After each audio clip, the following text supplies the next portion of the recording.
Hey y'all, it's Nova and me. So I'm here to read the next chapter of You Are Enough by Panache Desai. Was feeling like picking it up again today, so here we are. Alright, so this is chapter 5, titled The Essential Self. Your essential self is vast.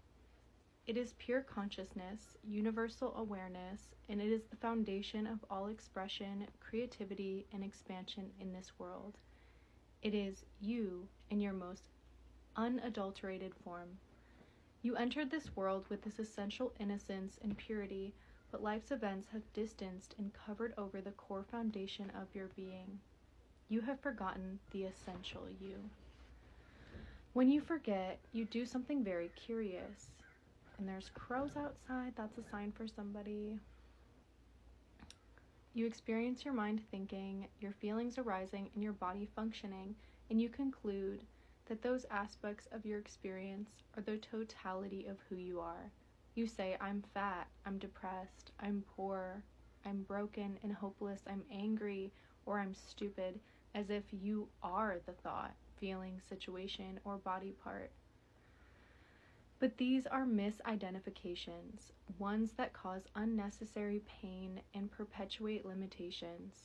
You have been conditioned to overly identify with your mind and body, and this conditioning has imprisoned your being. Ooh, I am definitely gonna butcher this.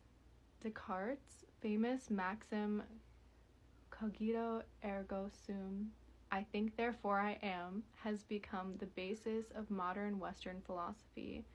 Instead of a holistic identification with multidimensional aspects of the essential self, the thinking mind is our primary indicator of existence. Over the course of the previous century, brain function itself became one of the primary foci of scientific inquiry. And today, too often, society treats disturbances such as anxiety and depression as issues solely of brain chemistry. On top of that, Western psychology grew increasingly preoccupied with the power of positive thinking, which became the basis of the highly influential spiritual movement called New Thought. But being solely oriented toward the mind is limiting. It does not take into account the complete vibrational makeup of the individual. Yes, the mind is a part of who you are, but there is also the core foundation of being, an awareness that can observe, interact, and formulate thought patterns. In his definitive assessment, Descartes missed the fundamental truth. I am, therefore I think. The I am is being or soul, which represents the totality of our potential. When you think I am rich, what you have is a thought with limited power because it has a limited connection to its source, the soul. You can think or say 1,000,000 times I am rich, but very rarely will this type of mental exercise create palpable change. It's like bemoaning living in the dark, all the while residing next to a power station or having access to electricity, but never turning on the lights. Just as the power station represents potential connection, being, once accessed, powers the transformative process. Until your mental desires are aligned with the power of being, they cannot come into existence. Blue Jay. Our current culture idolizes the body as the home of worthiness and the seat of the self. Witness exercise as religion, extreme diets, medical procedures for cosmetic reasons, selfies, and a preoccupation with celebrities. Statistics show that large numbers of individuals are unhappy with their physical size and shape, even if it is healthy and strong. And although the psychological impact of social media has not yet been totally realized, there is no doubt that it fuels a cultural obsession with appearance and superficiality. Even spirituality these days is shallow, focused on the body and mind. Eastern mysticism has been made more palatable to the Western outlook, and much of the depth and purpose has been lost in translation. Hatha yoga, one of the oldest and most profound of practices, has become about the body, stretching, and aerobics, a gym workout. Many workshops and spiritual retreats focus on getting people to obtain certain results: more money, a relationship, a slimmer figure, but few of them focus on connecting individuals to their soul, that eternal part of being beyond the confines of time and space. The ego appropriates spiritual activities but waters them down, rendering them ineffective, ensuring that nothing changes too much. Anything that threatens the status quo or has the power to transform is demonized because it threatens the larger egoic structure. People will read a book about transformation or learn a technique, but few will go beyond that and launch an all-out mission to find and reveal their soul. But all of that is about to change. The ways in which humans have identified the seat of the self have moved in phases. These phases are evolutionary. Now the time has come for the phase of soul identification. You have a mind and you have a body, but in truth, you are a soul. You are experiencing the mind and body. This remembrance of soul is a maturation into the truth of the Eastern mystics. The complete transformational paradigm now coming up on the horizon requires the inclusion of the essential self as a foundational element. It is a wave of conscious human evolution, an expansion of awareness into the depth of wholeness. Until the soul is fully liberated and revealed, it cannot display its full power and potential in your life. The soul is the only part of you that has enough power to transform you. Identification as soul and embodying the state of samadhi, or bliss, are the next evolutionary frontiers. When you accept living in a world where you experience only a very limited part of who you truly are, it's disconcerting. You can't figure it out. But you know something's missing. You know deep inside there is more. Your mind tries ceaselessly to find peace and fulfillment externally because that's where you've been told to look. A frantic search ensues. Your mind drives you crazy trying to figure it out, planning, imagining, worrying, being angry, feeling lost. Meanwhile, you believe all those thoughts are you. But you can take a step back and watch your thoughts float by, in the same way that you can observe an aquarium teeming with brightly colored tropical fish and crawling creatures. Are you the fish with their resplendent flowing fins? Of course not. You are the one watching them dart and cleave through the water. You are not the thoughts themselves, you are the observer. The observer, that awareness, is your essential self.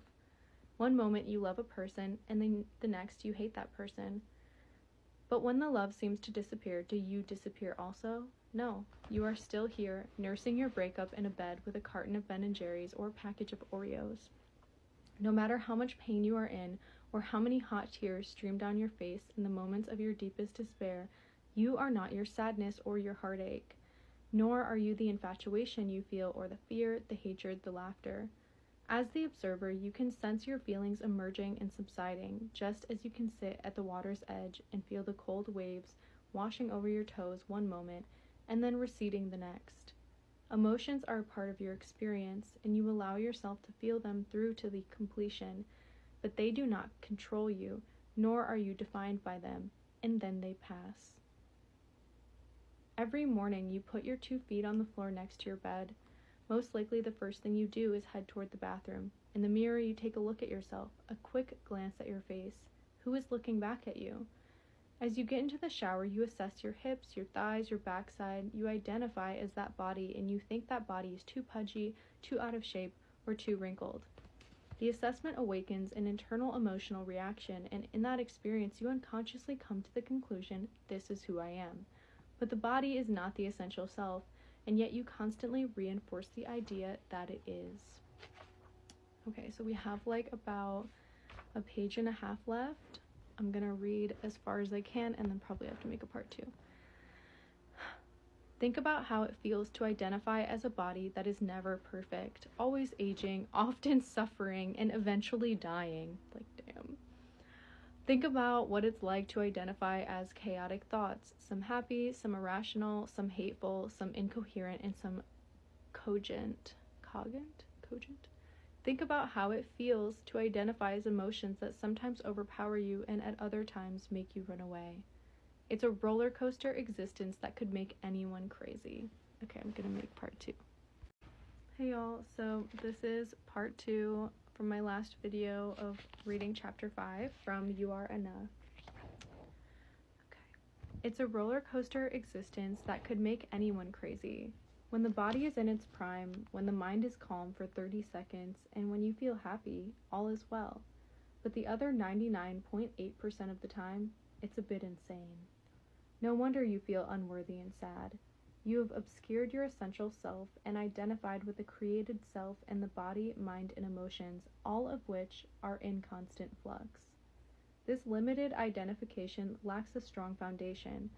Imagine for a minute one of the most awe-inspiring, innovative skyscrapers in the world, glittering against the night sky, dominating an urban landscape. Now imagine that this award-winning, provocatively modern tower was built on sand, without reinforced concrete and steel footings. When a building lacks a solid foundation, collapse is imminent. The same thing happens in your life. In this state of separation from your essential self, you may feel internally weak, as if you might fall to pieces at the onset of any sort of difficulty or criticism. Any pushback that life delivers takes you out.